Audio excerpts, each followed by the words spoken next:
আরজিকর কাণ্ডের প্রতিবাদে সামিল সাধারণ মানুষ থেকে শুরু করে তারকারাও যে যার মতো যেমন ভাবে সম্ভব প্রতিবাদ করছেন। এবার প্রতিবাদে সরব হলেন বিখ্যাত নাট্যকার চন্দন সেন। তিনি ঘোষণা করেন 2017 সালে রাজ্য সরকারের দেওয়া দীনবন্ধু পুরস্কার রাজ্য সরকারকে তিনি ফেরত দিতে চান। কারণ রাজ্যে যে অমানবিক অবস্থা চলছে এবং যেভাবে কর্মরত ওই চিকিৎসককে নৃশংসভাবে খুন করা হয়েছে তারই পরিপ্রেক্ষিতে তিনি রাজ্য সরকারের কোনো ভূমিকা দেখতে না পেয়ে রাজ্য সরকারকে আবেদন করছেন তার দীনবন্ধু পুরস্কার ফেরত নেওয়ার জন্য।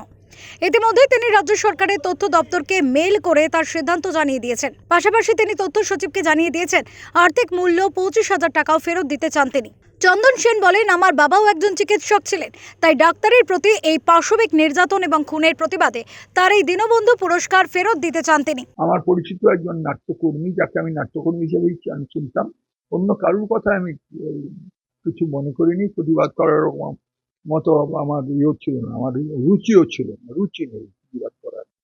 কিন্তু তিনি যখন বললেন যে যারা পুরস্কার পেয়েছেন পুরস্কার ফেরত দিয়ে প্রতিবাদ করুন, তখন আমার মনে হলো এটা সরকারি কণ্ঠস্বর।